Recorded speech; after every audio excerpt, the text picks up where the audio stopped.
Guys, welcome back to my YouTube channel. আমি অনেক তোমার ছনি লাইফস্টাইল ব্লগ। সকলে কেমন আছে? আসলে সকলে খুব ভালো আছে, আমি ভালো আছি। চলো আজকে তোমার সঙ্গে একটা ভিডিও শেয়ার করি। ভিডিওটা লাস্ট পর্যন্ত দেখা। এখন আমরা লঞ্চে চলে যাবো, লঞ্চে উঠবো, লঞ্চ পারে হেঁটেই যাওয়া যাবে।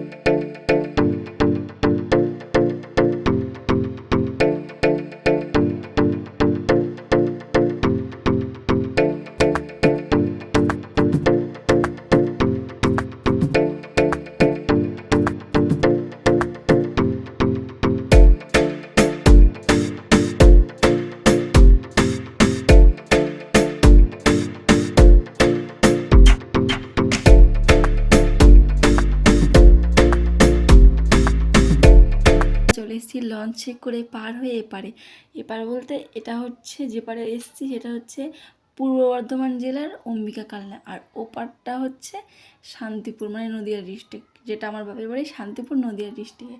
আর এপার মানে একটুখানির জন্য, এপার ওপরের জন্য ডিস্ট্রিক্টটাও চেঞ্জ, শুধু গঙ্গাটার জন্য, নাহলে এপারটাই আমাদের মেন। আমরা চলে এসেছি কালনাঘাটের ঘাট পার করে কি বর্ধমান জেলাতে চলে এসেছি আমরা। এখন আমরা যাব এক সপ্তাহ শিব মন্দির। এখান থেকে আমাদের এখান থেকে তো যেন মানে আমাদের এখান থেকে তো হেঁটেই যাওয়া যায়। যারা হাঁটতে পারে না তাদের জন্য টোটো অটো সব কিছুই আছে, কিন্তু আমাদের জন্য আমাদের পা আছে, ওই জন্যই আমরা হেঁটেই যাবো। তো চলো আমরা এখন হেঁটে হেঁটে যাবো এক সপ্তাহ শিব মন্দিরে। আমাদের সঙ্গে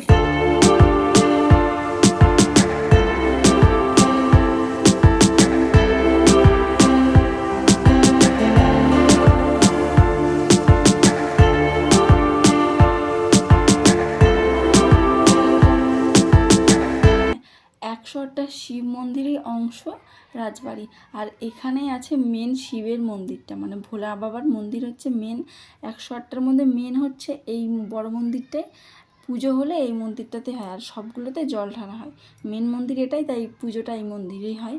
আর এটা হচ্ছে শুনেছি সবার মুখে এখানে নাকি আগেকার রানীরা নাচ গান করতো, জানি না। আগেকার দিনে রাজা রানীদের পালকি ছিল, যদি তুমি চাও এখানে তোমাকে আমি চাপাতে পারি। কি বলতে চাইছো তুমি লক্ষ্মী?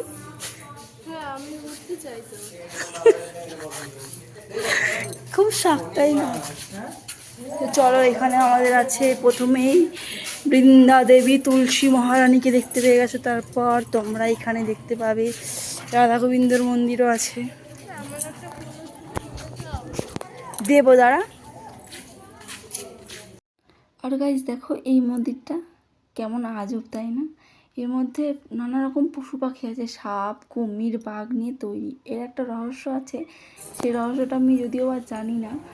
বলে কি এটা নাকি এক রাতের মধ্যে, মানে এই রাজবাড়িটা, এই 108টা শিব মন্দিরটা নাকি মানে যখন আগেকার রাজা রানীরা ছিল তখন নাকি হচ্ছে এটা এক রাতের মধ্যে উঠেছিল। শোনা কথা সবার মুখে, জানি না আমিও। এর অনেক রহস্য আছে, যদিও আমি সব জানি না, কিছু কিছু জানি। তো এরপরে যদি আমি কোনো দিন এই ভিডিও, মানে ভালো করে তো ভিডিওটা আমি করতে পারলাম না, কারণ সমস্যা আছে, সেটা তোমাদের আমি ভিডিওর মধ্যে বলবো। তো যদি পরে আমি কোনো দিন ভালোভাবে করতে পারি তো রহস্যটা আমি তোমাদের সঙ্গে শেয়ার করব। তো বাইরেটা তো তোমাদেরকে ঘুরে দেখালাম, এবার চলো ভেতরটা দেখা যাক। ভেতরটা কিন্তু আরও সুন্দর দেখতে, যদিও আমি ভালো করে ভিডিওটা করতে পারছিলাম না, তার কারণ এখানে ভিডিও করা নিষেধ ছিল। এখন নতুন করে নিয়ম চালু হয়েছে যে ভিডিও করা যাবে না। তো যাই হোক, কোনো রকম আমি লুকিয়ে জুড়ে ভিডিওগুলো করেছি। তো এখানে হচ্ছে পুরো মন্দিরটা আছে, দুটো বেল গাছ আছে, অনেক, দুটো না তিনটে বেল গাছ আছে, যেহেতু এটা বাবার স্থান, আর বাবার প্রিয় জিনিস থাকবে না, হয় না তো। আর এই যে কুয়োটা, এই কুয়োটা গঙ্গা ছিল, মানে যে গঙ্গা পার করে আমরা আসলাম সেই গঙ্গার সঙ্গে জয়েন্ট আছে। শিব মন্দিরগুলোতে যে পুজো করা হয়, শিবলিঙ্গতে শিবরাত্রিতে জল ঢালা হয়, সেই জলটা সব মন্দিরের জলগুলো এই কুয়োয় আসে, আর এই কুয়ো থেকে ডাইরেক্ট হচ্ছে গঙ্গায় পাস হয়। তো এখানে আমি প্রত্যেকটা মন্দিরে ওম নমঃ শিবায়, ওম নমঃ শিবায়, ওম নমঃ শিবায় 3বার করে বলে বলে নমস্কার করছিলাম। আর আমি ধরেছিলাম, মানে টাচ করেছিলাম, তখন কেউ একজন যে গার্ড দিতে ছিল বলছে না ছোঁয়া যাবে না, ধরা যাবে না, এরকম বলছিল। যদিও বা আগে এত নিয়মকানুন ছিল না, এখন নতুন করে নতুন নতুন সব কিছু হচ্ছে, কিছু বলার নেই, মানতে তো হবেই, তাই না?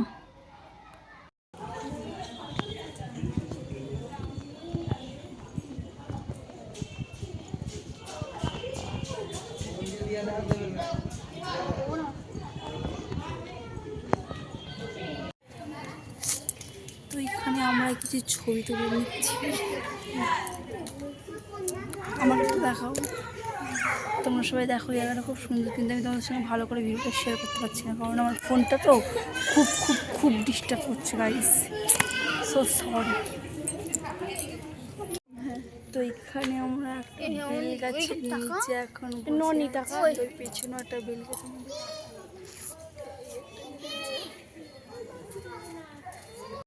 হ্যালো গাইস, আমরা কি বলতে অনেক টায়ার্ড হয়ে গেছি, আর আমরা ছবি তুলতে তুলতে এই গাছটা এখানে আমরা একটা ছবি তুলছিলাম, ছবি তুলতে তুলতে আমাদের চোখে একটা জিনিস পড়লো।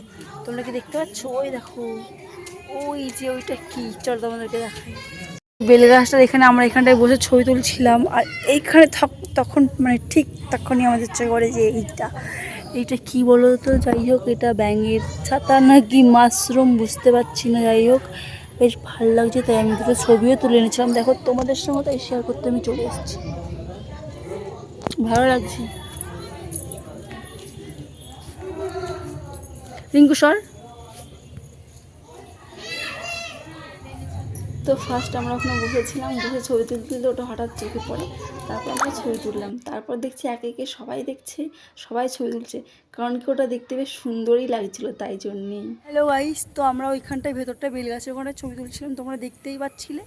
সেইখানে একজন কি বলে এটাকে, পুলিশ সিকিউরিটি ছিল, পুলিশ নয় সিকিউরিটি, সে রীতিমতো ফোনে গল্প করে যাচ্ছে, জানি না তার বউয়ের সঙ্গে না গার্লফ্রেন্ডের সঙ্গে, জানি না, রীতিমতো সে গল্প করেই যাচ্ছে। আর আমরা ফোন ওখানে ছবি ভিডিও করছি বলে আমাদেরকে বলছে, দিদি এখানে কোনো ভিডিও কোনো ছবি হবে না, যদি আপনি আপলোড করো তাহলে হচ্ছে কি আপনার আইডি ব্লক হয়ে যাবে।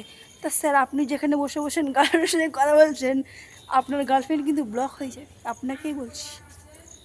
যাই হোক আমি একটু এমনি আর কি করে বললাম, কিন্তু সবাই তুলছে, আমি ফোনে এইটা মানে এই ভিডিওটা আমি ফোনেও দেখি, সব জায়গাতে দেখি আমিও করছি, একটা ব্লগ ভিডিও মতন করছি ছোট্ট, সবাই করছে দেখেছি, আমিও করছি, স্বাভাবিক, এখানে ঘুরতে আসলে সবাই তো করবেই তাই না।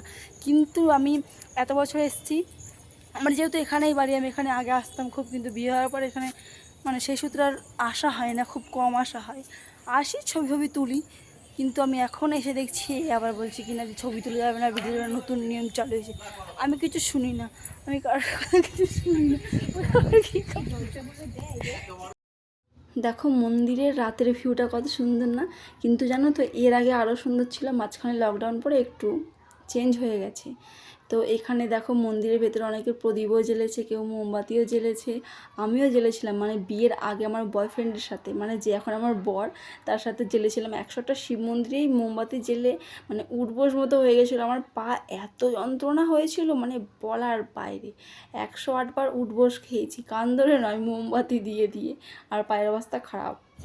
এই মহারানী এখন খাচ্ছে আইসক্রিম, ওরও আইসক্রিম খাওয়া কমপ্লিট, আমারও আইসক্রিম খাওয়া কমপ্লিট, এ খেয়ে যাচ্ছে, দেখাচ্ছিল দিদি। তো গাইজ আমাদের খাওয়া কমপ্লিট, ওরা বলছিল ফুচকা খাবে, আমি বলছি না ফুচকা না, লস্যি আইসক্রিম খেয়ে খাওয়া দাওয়া কমপ্লিট করে এখন আমরা বেরিয়ে পড়েছি বাড়ি যাব। ভালো করে আমার মনটা খারাপ, কারণ আমি ভালো করে ভিডিও করতে দেয়নি আমাকে, লক্ষ্মী জনমান নিঙ্কু। ঠিক আছে চলো, আমাদের এখন আমরা লঞ্চ পার হবো, তারপর ওপারে ঘাটে একটু বসবো, দেখা হচ্ছে, চলো বাই গাইজ। সরিং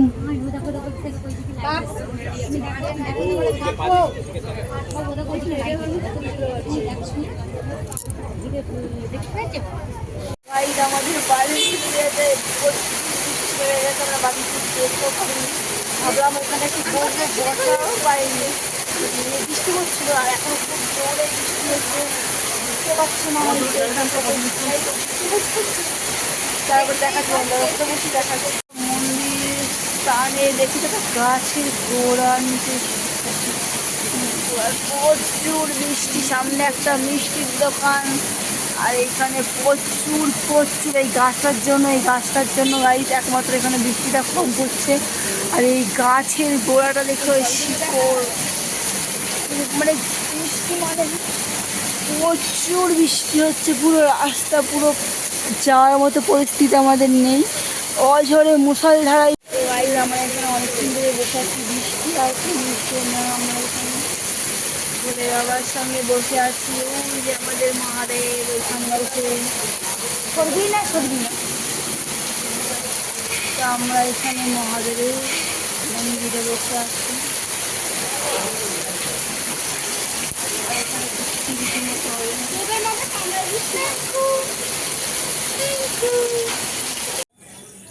গাইস এখানে বন্যা হয়ে গেছে, জল ভেসে যাচ্ছে। আমরা এখানে সমুদ্র, আমাদের দুয়ারে দীঘা চলে এসেছি। আমরা এখন চান করতে করতে যাবো গাইস।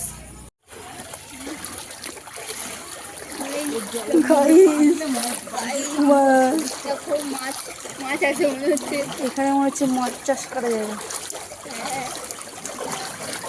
তাড়াতাড়ি চ, ভয় লাগে আমার। গাইস তোমাদের গ্রামটা এরকম কেন? হ্যাঁ, এই যে মিস্টার, আমি জানলাম এখানে আসতামই না। ওয়াও, লক্ষ্মী তাকাবি না তো? হ্যালো গাইস, আমাকে রেখে এরা চলে যাচ্ছে কারণ আকাশের ওয়েদার খুবই খারাপ গাইস। জল পড়ছে, বৃষ্টি পড়ছে, পানি পড়ছে, সব কিছু একসঙ্গে পড়ছে গাইস। এই যে মিস্টাররা, লক্ষ্মী তোমাদের রাস্তাগুলো কেন তোমরা দিদিকে ঠিক করে দিতে বলছো না? এই যে জল জমে যাচ্ছে, জল থেকে ডেঙ্গু হবে, মানুষ মারা যাবে, কি হবে তাহলে? হ্যাঁ কেন, আপনি কেন রেগে যাচ্ছেন? রেগে যাচ্ছি না, ওর ভিডিও ছবিগুলো এখন ও, ওর মনে শোকতাপ, কারণ ও অনেক ছবি তুলেছে, অনেক রিলস করেছে, সেগুলোকে আমি পাঠিয়েছি ওর ফোনে, কিন্তু যাচ্ছে না কারণ কি ওর ফোনে নেট নেই। ওই জন্য মাথা গরম হয়ে যাচ্ছে গাইস। উফ, ওরে বাবারে, কান খারাপ করে দেবে। এই যে গাইস এখানে কি সুন্দর একটা ফুল গাছ, ওয়াও খুব সুন্দর লাগছে, ভালো লাগছে না? চল, দেখা হয়ে গেছে কিন্তু ছিঁড়ে যাবে না। তো আমরা বাড়ির কাছাকাছি চলে এসেছি গাইস। ভিডিওটা এই পর্যন্তই। ভালো লাগলে লাইক, কমেন্ট, শেয়ার, সাবস্ক্রাইব করতে একদম ভুলবে না। ওকে, বাই বাই, দেখা হচ্ছে নেক্সট ভিডিওতে। টাটা গাইস, টাটা গাইস বল।